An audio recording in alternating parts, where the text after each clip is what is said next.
RMS atau Republik Maluku Selatan merupakan negara yang didirikan oleh Christian Robert Stephen Sumokiel pada 25 April 1950. Sumokiel pernah menjabat sebagai Menteri Kehakiman dan Jaksa Agung di negara Indonesia Timur. Lalu, bagaimana sih awal mula pendirian negara RMS ini? Halo teman-teman, balik lagi sama aku Nabila di podcast Kilas Nusantara. Nah, kali ini kita bakal ngebahas topik sejarah yang jarang banget dibahas tapi penting buat kita tahu. Nah, yaitu Republik Maluku Selatan. Nah, kita kedatangan narasumber yang bakal nemenin kita ngobrol santai tentang RMS ini, yaitu Najwa Maharani. Hai. Halo Najwa, gimana nih kabarnya? Baik banget, alhamdulillah Bila. Makasih banget udah diundang ke sini.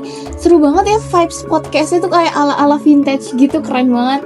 Makasih ya Bila diundang. Terima kasih juga ya Najwa. Oke, Sama-sama. jadi kita langsung aja ke pembahasannya ya. Boleh. Jadi sebenarnya apa sih Republik Maluku Selatan ini dan kenapa bisa muncul gitu? Jadi gini Bil, setelah Indonesia merdeka tahun 1945, kondisi negara kita itu masih belum stabil Bil. Masih ada tarik-menarik nih antara negara mau bentuknya federal atau kesatuan gitu. Nah, sebelumnya itu Maluku itu kan termasuk bagian dari negara Indonesia Timur, salah satu bagian dari Republik Indonesia Serikat. Nah, waktu RIS atau Republik Indonesia Serikat ini dilebur jadi NKRI, banyak tuh orang Maluku yang gak terima, mereka gak setuju karena mereka tuh takut kehilangan identitas mereka. Apalagi mereka itu merasa punya kontribusi yang besar gitu di dalam sejarah, karena banyak dari orang-orang Maluku dulunya itu adalah tentara Kenil. Nah, dari situlah mereka muncul ide lah untuk bikin negara sendiri, yaitu Republik Maluku Selatan. Oh gitu, jadi berarti RMS ini semacam reaksi karena perubahan sistem negara ya? Bener banget Bill, plus ada faktor sosialnya juga gitu Kak. Apalagi orang Maluku itu dulu punya posisi khusus atau istilahnya istimewa lah di militer Belanda. Jadi saat Belanda itu pergi, mereka tuh takut kehilangan tempatnya. Mereka takut akan masa depan mereka tuh terancam dan kehilangan identitas juga gitu. Kalau nggak salah, Republik Maluku Selatan ini diproklamirkan di Ambon ya. Dan siapa sih presiden pertamanya? Bener banget Bil, jadi RMS atau Republik Maluku Selatan ini pertama kali diproklamirkan di Ambon tanggal 25 April 1950. Nah, presiden pertama ini adalah Johannes Hermanus Manunkutu. Tapi si Johannes ini tuh gak lama Bil, dia cuma sebentar doang. Setelah itu digantikan oleh Dr. Chris Sumokiel. Nah, nantinya Sumokiel inilah jadi tokoh utama di RMS. Mereka ngakuin nih kalau Pulau Ambon, Pulau Serap, dan Pulau Buru itu adalah bagian dari Republik Maluku Selatan. Wah, berarti cepet banget ya ganti presidennya. Bener banget nih, apalagi situasinya emang lagi panas banget sih pada saat itu. Nah, terus si Sumokiel ini dulunya juga pernah menjadi Jaksa Agung di Republik Indonesia Serikat. Jadi pengaruhnya itu besar, jadi gampang banget buat dia ngegas nih si perjuangan RMS ini. Nah, terus gimana tuh reaksi pemerintah Indonesia pada saat itu? Jadi gini, awalnya pemerintah itu nyoba buat jalan damai dulu. Nah, pemerintah itu ngirim seorang tokoh dari Maluku yang bernama Dr. Lemina untuk negosiasi lah ke Sumokiel ini. Tapi ternyata gagal juga, Bil. Jadi harus TNI juga lah yang turun tangan lewat operasi militer di bawah Kolonel Hawilara.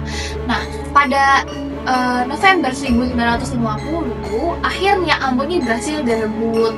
Tetapi gak sampai situ aja nih perjuangan si RMS ini, karena ternyata nih masih banyak pasukan-pasukan RMS ini yang bertahan di hutan-hutan Seram dan bikin semacam perang gerilya gitulah. Nah gitu, jadi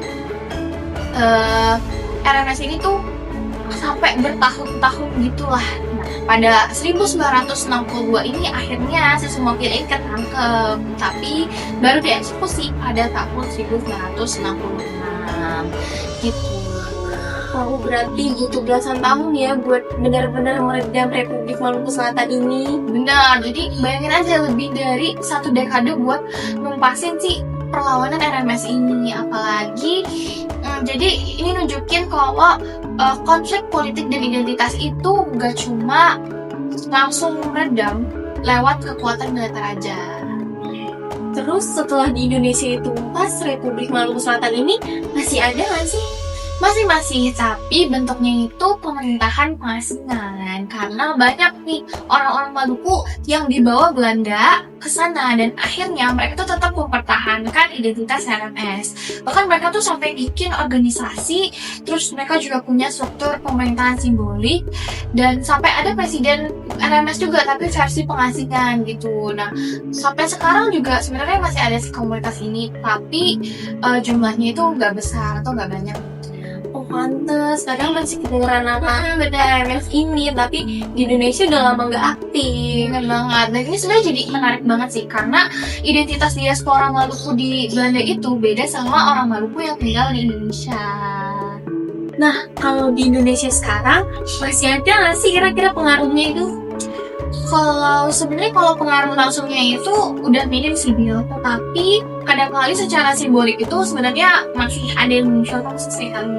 Contohnya itu di tahun 2007 ada orang yang bernama Johan Tatarisa itu tuh nekat ngibarin bendera RMS pas lagi ada acara resmi. Nah pada saat itu tuh sempat heboh banget dan sampai dia tuh dihukum berat gitu. Nah jadi sebenarnya kalau RMS itu udah mati secara politik, tapi kadang-kali secara simbolik itu masih sering muncul gitu. Oh, berarti lebih ke perjuangan ya, bukan kekuatan nyata lagi. Benar banget nih, karena dari sini juga kita bisa belajar nih kalau sebenarnya membangun persatuan Indonesia itu gak cuma tentang nyatuin wilayah aja, tetapi juga gimana negara tuh bisa adil terhadap semua wilayah. Karena kalau ada satu wilayah yang merasa terpinggirkan dari sebuah negara, nantinya itu juga bisa jadi masalah. Nah, kalau untuk generasi kita sekarang, pelajaran apa sih yang bisa kita ambil dari Republik Maluku Selatan ini? Jadi teman-teman, pelajaran yang bisa kita ambil dari sejarah Republik Maluku Selatan ini yang pertama itu adalah pentingnya rasa adil. Karena kalau persatuan dipaksain cuma dengan kekuatan militer aja itu nggak cukup.